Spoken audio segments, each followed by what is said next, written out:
Alright, please can we share? Ayan, she has a... Hello. Hi, guys. Okay, ayan. I'm very grateful to be part of this project. Unang-una, it's a really daring leap from the traditional stories that we usually make, and a lot of things that you will learn from here that needs to be imparted.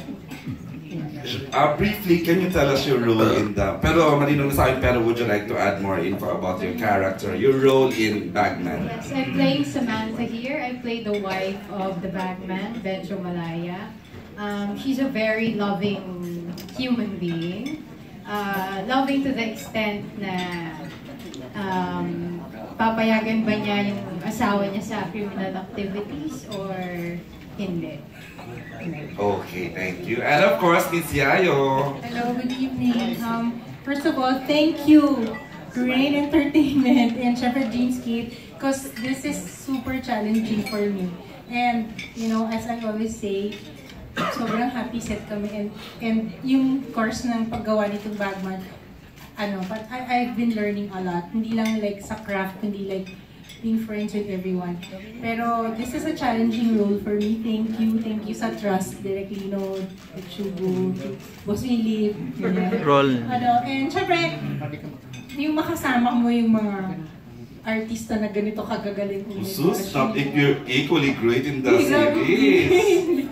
Yun po, I play the role of Attorney Alex. Ako po ang attorney at ang Chief of Staff ni Governor Alcantara na tagalinis ng lahat ng kanyang activities.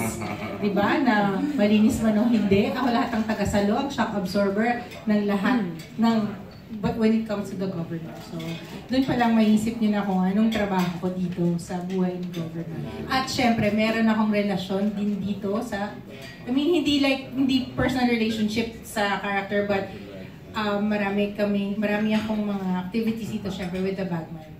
Benjo. Oh, yun ang mga unearthed sa series, yes. Diba? Okay, and of course, Alan Paule. Hello, good evening. Thank you for coming.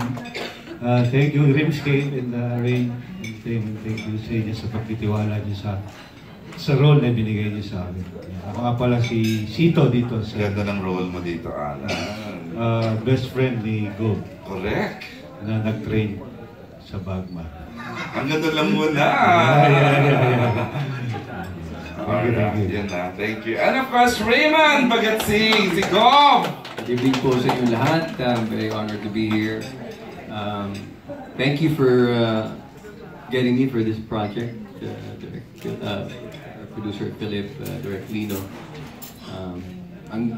Direct Shugo. Ang galing po ng team nila, ang galing ng writing nila. Lagi silang nagre-revise to better really present the film. Ang tingin ko dito kasi parang pang Hollywood yun. Wow! So, panglaban to sa Netflix Philippines. Kaya natin, very intense yung film, talagang pinag-isipan, talagang pati mga shot. Galing. Aside from the actors. It was so amazing. Very amazing. Thank you, Raymond. And of course, I call him the man of the hour. Basta alam niya na. Arjo! Bagman na tayo din! Hello po. Good evening. Yes. Ako po dito si Benjo Malaya. Ikaw iba sa character mo. Ang linis ngayon. Pogi, oh. I am the Bagman. And thank you to Dreamscape, of course, for trusting me. You know, I've been with them for how many years now? They've been giving me all these roles that are very interesting. I'm very thankful, and of course to Rain Entertainment, another team that will surely soar high for making all these amazing scripts. I'm excited for all your concepts. I'm excited for all your movies as well. And I'm thankful for being given this opportunity to do this crazy, wildest script I've ever read and I've ever done. So I'm very, very thankful. And this one, I guarantee you guys, I put my name on the line. It's something else. It's something crazy, and we're off to a start. Agreed. When I first saw you years ago, I was right about you. You are a great actor, Arjo. Sorry ha, ang yabang ko lang po talaga kasi sa project na tapos I have seen a couple of episodes. Ang husay-husay ni Arjo and the rest of the team. Sobra. And the script, the mountain, wow. Excited na ako sa March 20. Kumakandidato po ako ngayon, tita. Nag-file ako for mayor of the city of Taguig. this collection. Yay! Pero sa next quest ko na po yun, ibigay ko kayo sa Taguig. A-arrange na lang ni EJ. Why not, please? Oh. Sa writer, pwedeng i-explain yung Bagman para hindi mapagkamala ng mga bata. Since wala na censorship itong hindi ba? Papa. Digital, na hindi yung pangkaraniwang ba? Sige, the creators and producers can explain what Bagman. Tina yung writer-director natin, yung papa-explain natin. So, Shugo Praiko wrote, conceptualized, and is directing the series. Thank you. Yung konsepto po ng Bagman, isa po siyang tao na parang intermediary between a government official and a private na who does dealings with illicit activities. Ito po, sa kwento po natin, isa siyang barbero na nagkataon, forced by circumstances na napasok sa pagiging bagman ni governor. Taga-areglo, fixer, ganyan po. Wala naman kayo kung kasinong governor yun. Wala. Fiction po ito, fictional. Ngayon ang ko, Arjo, no? Can you imagine, in love and the title role movie. Ngayon, Arjo, ano nang mas mahirap? Yung role mo as a special child o eto? Comic sa TV medyo mahina siya, pero dito. Oo nga. Yeah. Both, Peter. Mahirap siyang ma-compare. It's a totally different story. Yung with him, it's not a joke at all. Actually, it could be a responsibility actually because you're showing people how they really are. So napakahirap niyang gawin. And Bagman also sobrang daming I mean, you'll see it in the story, yung progress. Actually, ang pagkasulat nila direct, it's really good. Yung pagka-mount ni direct, it's really good. Kasi yung development ng character makikita mo, and it's so hard. I don't think meron pong madaling role. So for me, both. So kailangan mapanood din kita sa March 19, yung first special edit doon. We'll invite you dito sa special screening. Kay Direk, bibigyan niyo siya ng rating. Si Arjo po. Magkano? 11 out of 10. Is perfect for the role kasi yung actually why was she chosen for the role? The range po, yung range po kasi yung kwento po namin, yung structure po niya, it's jumping from one timeline to another.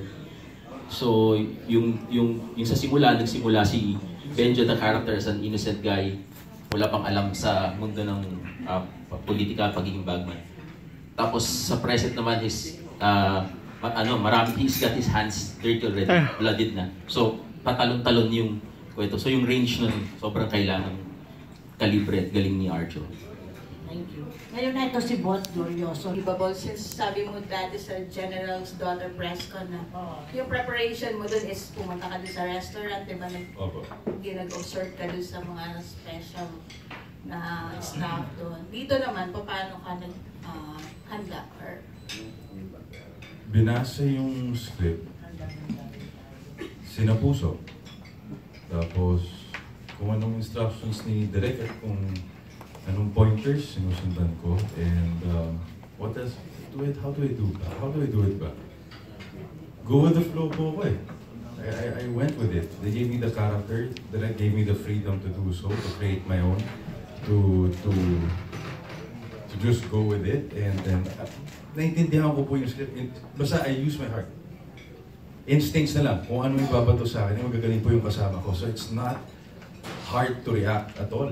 You know? Mas lalabas po ang acting ng isang tao pag yung eksena mo, mahuhusay din talaga. Because when they throw it to you, you react. Diba? Acting is reacting. That's what they say. And that's what I was doing. I was just reacting the whole time. And trying to believe that everything is real. Everything. Ito talaga. I am Benjo Malaya. I am the bagman. I run all this stuff. I do these illegal things, but they have a purpose. Okay, so, ano mga challenging parts sa'yo as Benjo? Every scene po. Napaka-challenging. It's so hard to explain to you guys, but everything was so hard for me. The whole thing is really hard. Nothing was easy. Thank you, Bob. Medyo masama ang bibig ni Arjun sa seryeng ito may question? Uy, 4.3 million views yung isang post. Arjo, tanong ko lang, how you manage yung time mo? You have I Want, you have yung movie sa Regal, you have yung General's Daughter, you have your Beautiful Love Life. How you manage yung time dun sa mga bagay na yan? Time management. Walang hirap yung puno ng schedule lately. Nagkakasabay-sabay po, pero naayos naman din po ng manager ko si Talulo. At saka, I'm working, I think all my projects are with Dreamscape, kaya sila din naman din po nag-uusap. So, they make it easier naman po. And there are days naman for TGD, there are days for I Want, and yung movie, weekends. Nata-traffic namin kasi digital ang Dreamscape, tapos TV niya sa amin, yung ano din sa amin. Opo, na ano naman yung time. And when I'm free, dun ako for my family and personal. Ano yung mas, kasi nakita namin yung challenges mo dun sa Provinciano before, di ba? Yung action mo dun. How intense yung action mo rito compared dun sa ginawa mong action before sa ang Provinciano? Mas matindi ba dito? Mas intense dito because remember, we're online, so no holds barred. We can go as far as we can. It's gonna be bloody, it's gonna be grit. You guys want that? We're gonna give it to you. That's how it's gonna be. Even nakita ko si Joaquin, hindi ko nakita si Joaquin sa kay Benjo Malaya. Ang iba rin. Go ahead. Kala direct ano kayo the three of them. How important itong I Want na to comparing do sa ibang movies na ginawa nyo? Kasi dito talagang you will show everything, di ba? Na walang rated na inas. How important at gaano ka ano yung ginawa nyo po rito? Ipasa ko kay Direk Shugo after, no? Pero sa amin parang sundan ko lang yung sinabi ng team na Sir Raymond. Pag nanonood ako ng Netflix, Apple TV, HBO, like ko sinasabi, putya kung si Raymond Bagaching to, o kung si Alan Paulet to, kaya natin. Especially Narcos, hindi ko kilala yung mga artista, gandang-ganda ako. Pero like ko sinasabi sa sarili ko, ang galing natin eh, galing ng Pilipino eh. Siguro pag si Arjo to, yung lagi kong nilalagay yung sarili nating mga artista dun sa pinapanood ko. Kasi bakit sumikat bigla? So importante siya in the sense na nagkaroon tayo ng oportunidad because of I Want na magkwento ng ibang mga kwento. So may kwento para sa primetime at pakiramdam namin may kwento para sa I Want. Iba-ibang paraan ng pagkwento. Kasi ang totoo naman kahit tayo, nanonood tayo ng Netflix, nanonood tayo ng HBO, nanonood tayo ng iba sa mga pinapanood natin sa primetime. So yun sa amin, very important because lumalawak ko at dumadami yung trabaho para sa atin sa industriya. Nagkakaroon tayo ng mas maraming channel sa audience, mas maraming paraan para maabot yung iba-ibang merkato, yung iba-ibang audience natin. Direct Shoots? Dagdagan ko lang sabi ni Direk Lino, parang sa aming mga kwentista, sa filmmakers at actors, lahat ng involved sa paggawa ng pelikula o series, ang nagbigay nung I Want at Dreamscape Digital yung tapang ng lakas sa loob na magkwento ng mga ganitong kwento. So yun, kaya nagpapasalamat kami sa inyo. Last na lang dun sa dun sa apat na actors and actresses natin. How was the experience doing this I Want compared din sa ibang mga movies na ginawa ninyo? Naibigay nyo ba dito yung talagang best nyo? Kasi parang walang rated dito di ba? Chanel, let's start with Chanel. Actually, nagulat talaga ako dito. Most of the projects that I've done kasi are really very daring and out of the box. Can you mention? Para alam lang namin yung mga nagawa. Yes, I did Magkakabaong for Magkakabaong, also Babagwa for Cinemalaya. Excuse me po, mostly film festival movies and international productions as well, mga French films. No holds barred din yung mga pelikulang ginagawa ko, and dito nagulat ako nagulat talaga ako kasi iniisip ko parang medyo siguro limited yung dito, yung violence, yung sex and everything else. Pero nung nakita ko yung script, parang, wow, madami akong nagawang medyo intense, pero ito yata yung pinaka-intense na natanggap ko na script. Wow.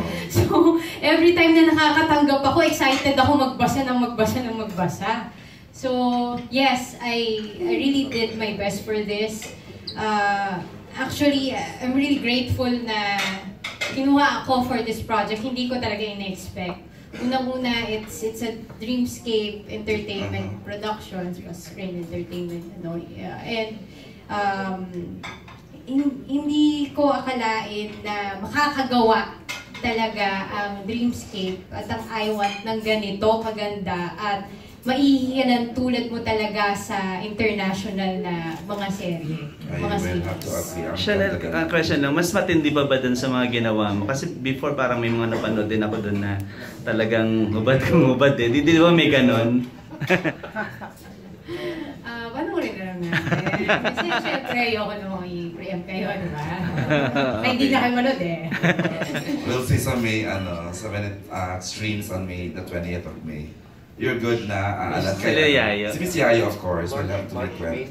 March, what did I say ba? Oh, I'm sorry. March 20. Ay, meron pa tayong drop by then. Ay, di natapos tayo. Go ahead, Miss Yayo. Ako din, sa dami na nagawa ko, well, this is really something challenging kasi yung role ko dito, something out of my norm, which is lagi akong nanay, laging ganon. Ito, super proud ako dito kasi it's out of my norm. This is something, my character here is really empowered. Oo, talino-talinuhan ka dito eh. Tapos feisty, palaban, lahat ganyan. So lahat sinasalag ko for the governor. So, sinasabi ko nga lagi, ito yung taping, lagi kami may development sa character, tsaka yung sa story. Intense talaga to. And this is something I'm super, super proud of. Kaya kahit na kanino sinasabi ko, my gosh, panoorin niyo itong Bagman. Kasi, like, di ba nasa world na tayo ngayon ng mga Netflix, mga iFlix, nakaka-proud to kasi hindi lang nga maganda yung pagkamount ng story. Lahat ng characters dito, bigay todo, lahat intense. So, isipin mo yung intensity ng bawat isa, pag samasamahin mo na solid yung storya. So, kung kayang gawin yun ng mga pelikula sa Netflix, this is something we should be proud of kasi this is local eh.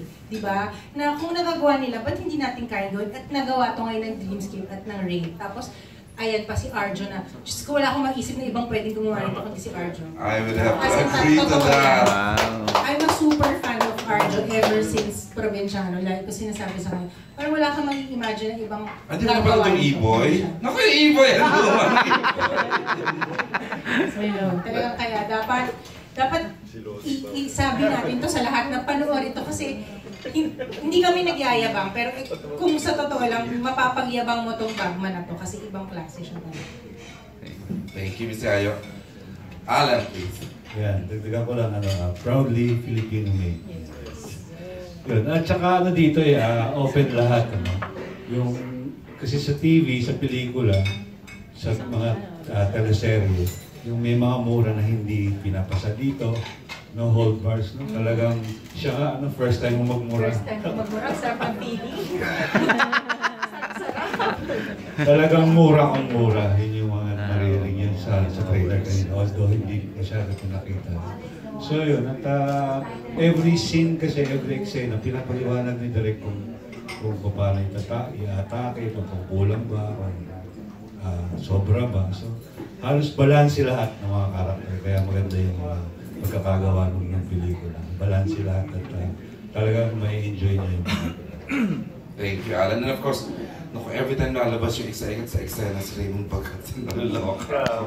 He's so good. Raymond, please tell us how important your this project is. Yes, thank you.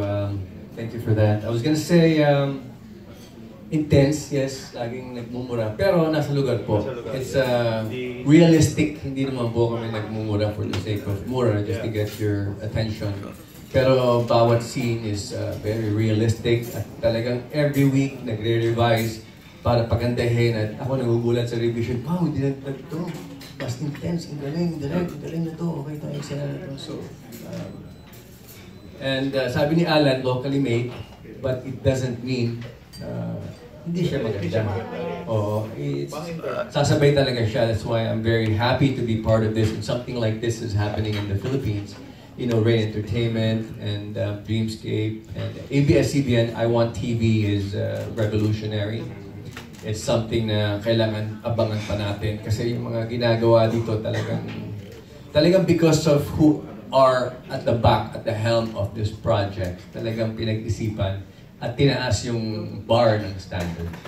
Last na kay Arjo. Arjo, ikaw ba meron ding aabangan dito? Aside dun sa mura, aside dun sa action na mga matitindi at yung mga violente, may love scene ba with Chanel? Parang gano'n na aabangan? Abangan na lang. But for now, they've said it all, and the only thing I could say is the story is gonna blow your mind. I'm telling you. So yun, abangan niyo po sa March 20. Hope you guys could help us. Ang hirap na ikwento kasi, anything na sabihin mo, baka, alam niya. Congratulations. Thank you. Thanks, Lan. Nap, sinong next question?